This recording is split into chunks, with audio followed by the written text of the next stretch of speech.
This podcast is brought to you by Kempower, the reliable, quick, and scalable EV charging solutions for everyone and everywhere. And StarCharge, the largest EV charging manufacturer in the world, and is also a provider of residential and commercial battery storage.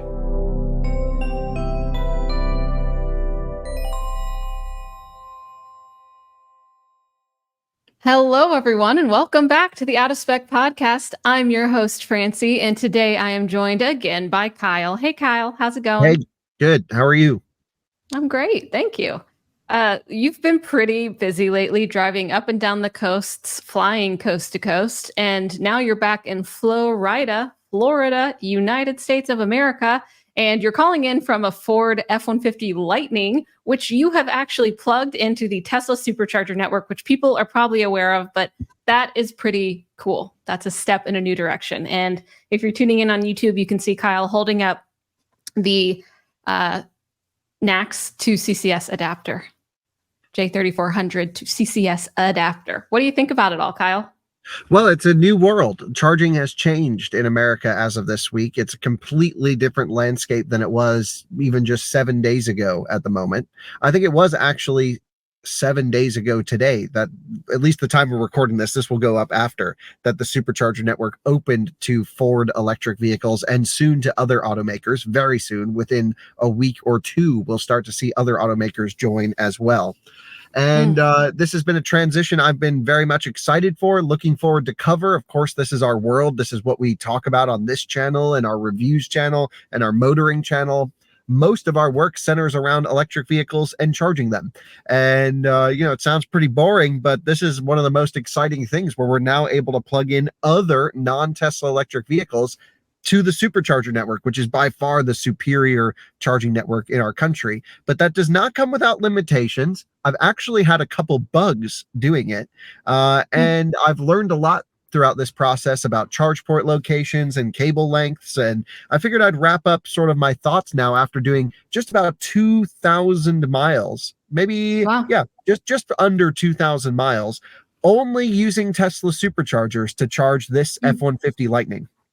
Wow, really cool. Yeah, and if people aren't up to date, you might have missed it, especially if you're not a Ford EV driver. But Ford is the first automaker that is getting access to charge on the Tesla Supercharger network using this adapter, of course. So it's opening it up to automakers, the Supercharger network, but Ford is first. In terms of the phasing that will go with other automakers, we're not exactly sure of the timing. We do know that other automakers have told their customers, hey, you'll be getting an adapter here or there or then, and we're still waiting on that. But Ford customers are the first ones to get access, and the Ford customers, drivers that I've spoken to at chargers, they know it.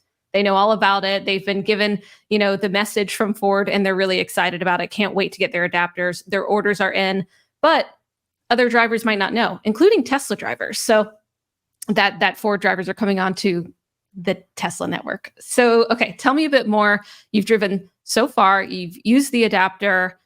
You said you ran into some bugs, but where do you want to start? Yeah, I think we should start where we left off on this channel, which is our interview with Robert from Ford.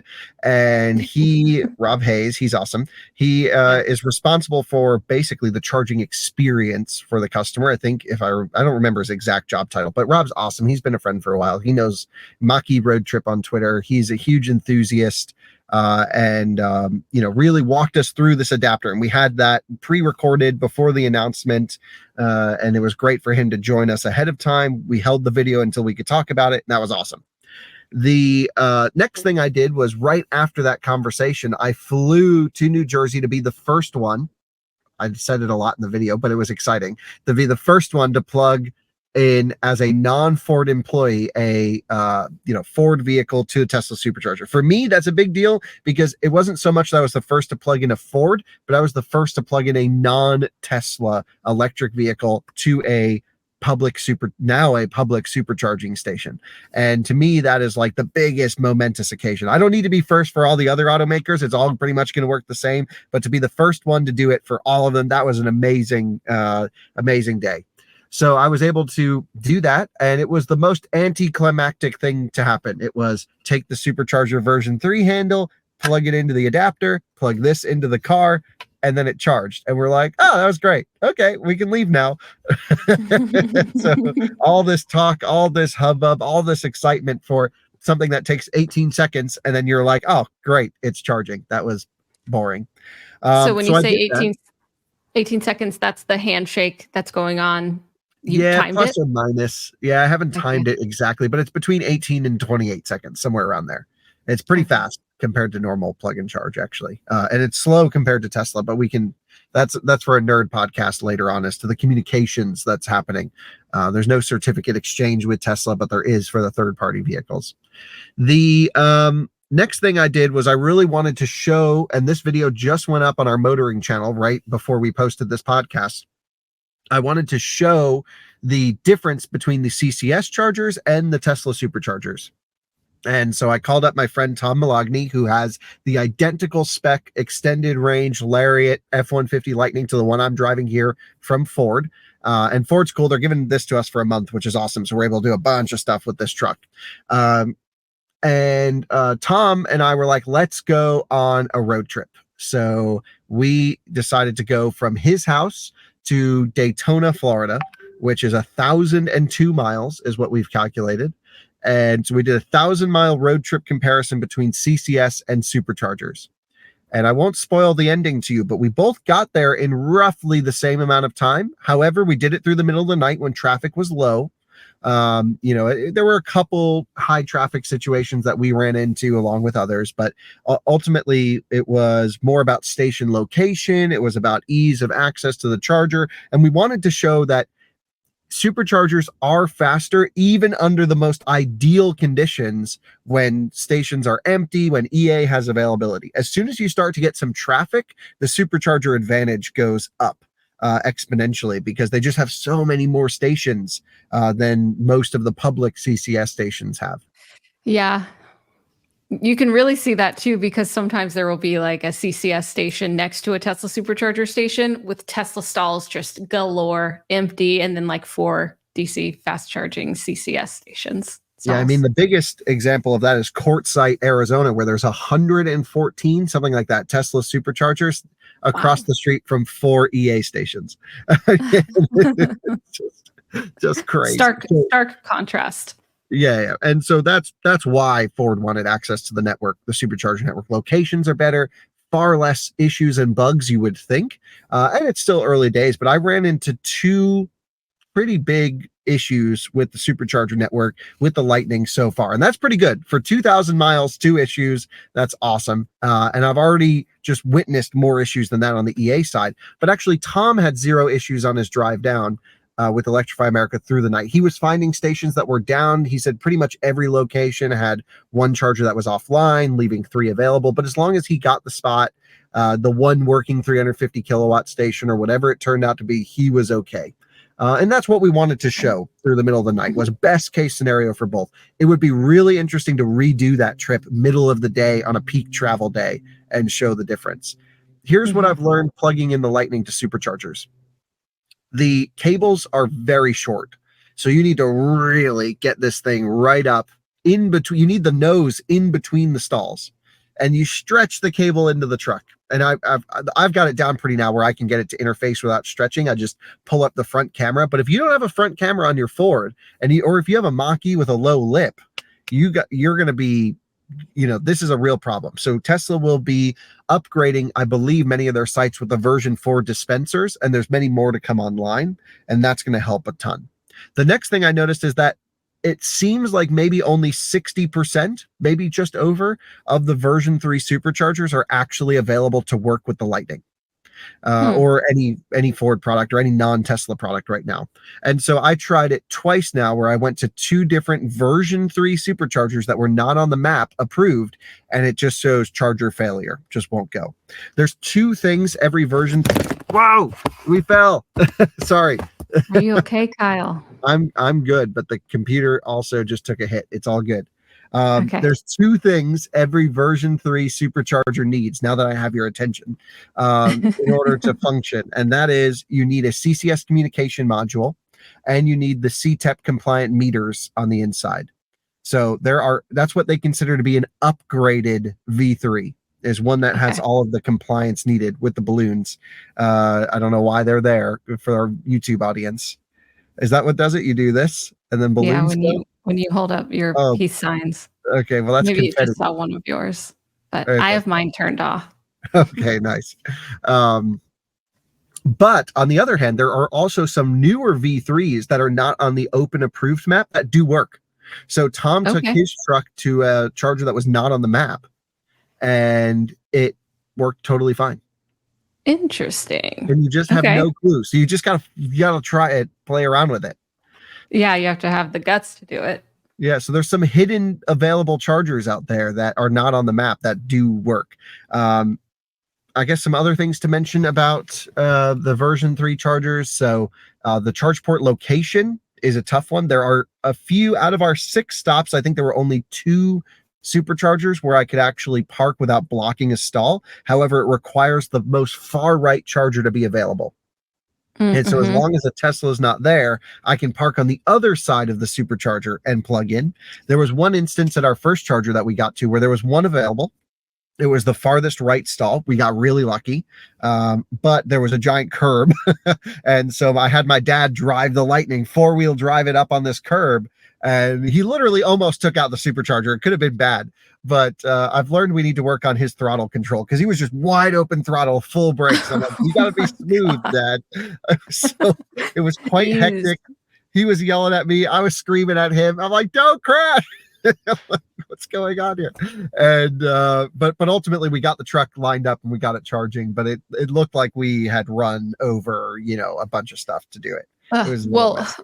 yeah, definitely be careful. But I do remember Robert saying on the podcast when we spoke with Ford about the adapters that, start from the right and then fill up from there, right? Is that what you're saying? Yeah, but it only works if the right's available. Right. So then And Teslas start from the left and fill up from it's just there. not going to happen. People are just going to plug in wherever they want. And Hmm. there's going to be no etiquette here. There's no way you can educate everyone. It's just going to be a free for all, and it's going to be interesting. Well, I yeah, spoke I to a mean, lot of Tesla owners, their impressions of us using the network with a Ford. tell And I me. would say it was 50-50 of confusion and excitement. No one was angry about it. No one ever said, like, you shouldn't be here. This isn't fair. Everyone was just like, are you sure you're charging? Like, I don't think you're charging. Like, that's not possible. Like, you prove to me you're charging. And I'm like, here's the OBD readout. It's getting 120 kilowatts right now. And then all the way to people being like, oh, damn, the adapter's out. Congratulations. Welcome to the Supercharger network. I'm like, I've been driving Teslas for years. Thanks. So, it was all great. It was all good. No one was like, I'm pissed you're here. Yeah, that would be a little I think a it's going to happen, sense of though. entitlement. I think if you take up 2 spots, it could be Mm. a problem. Hmm. And I ran into a supercharger station that was exactly 50% full, which means, and they were all spaced perfectly, so I could not get the Lightning in and Oh, charge. So there's like, the you had to old wait. school mentality of leaving space for version 2 chargers, but it's also just awkward to like park right next to another Tesla if there's other space available. I always leave a space in between the cars. Leads to a very difficult time to get the Lightning or any car with a non-native charge port location to interface with the supercharger. So this is going to be a topic. Yeah, that's a lot to consider. I am curious about how in future site designs, Tesla will consider the fact that there will be different EVs charging on their sites. Have you heard anything about that? No, other than version 4s will be centrally mounted with a long cable, and I think that's all we need. Hmm. So Okay. other than that, I don't think there's much to do. There's not much they can do with version 3s, to be honest. No, And and an it doesn't, extension cord would heat up and it wouldn't be great. So and it would be quite expensive to retrofit a bunch of sites. So I think, yeah, there will be some headaches with the current site designs that are, of course, designed for how Teslas are designed, and then also the unique circumstance of saying, yeah, I can charge here too now. So if you could make some room for me, that would be yeah, great. and that's going to be a whole nother social experiment that we should really dig into. And I've been Mhm. monitoring everything, talking to other people. What do you think about this? Figuring out the right place to park. Do you take the trailer pull-in spots? I mean, like, what is the appropriate thing to do here? Um, Mhm. and so that's been interesting. I've had two issues using the Supercharger network, which I've had, I literally saw an EA charger capacitor pop and the whole thing went offline in front of me. So these issues are very minor in comparison. But I had one where we call it the Signet Surge, but it was the Signet Surge on a Supercharger. Not related to Signet in this case, but I've only seen it once before where a temperature sensor intermittently goes inside the Supercharger handle and you get 120 kilowatts, 30, 70, 120, 30, and it's just up and down, and you can hear the cable cooling on the charger spinning up and spinning down. The problem is the Lightning does not show you charging speeds. And the problem is the Ford Pass app shows you charging speeds, but it's not real time. You won't notice the surge when you're pulling the data from the Ford Pass because it pulls every few seconds. And so thankfully I had an OBD adapter in to like see the power going into the battery, and I heard the cable cooling kicking on and off. I'm like, that's not good. So I just moved one stall over and I was able to connect. That's a known issue on Superchargers. It's been happening a little bit more, but Supercharger surge is a thing, and it's all down to the temperature sensor in the handle losing communication. Interesting. That is something where more information for the driver, for the person charging their EV, is useful to avoid any kind of problems that would result from that kind of surging. Okay. The next issue was, what else? I was in Florida at a Wawa's in Jacksonville, I think.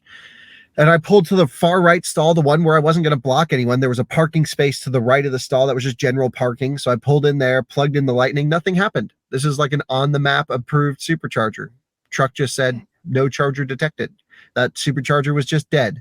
So I moved it one over and it charged fine. There are a couple, but I don't want to I'm not painting the picture that the Supercharger network's perfect here and this solves all of our problems.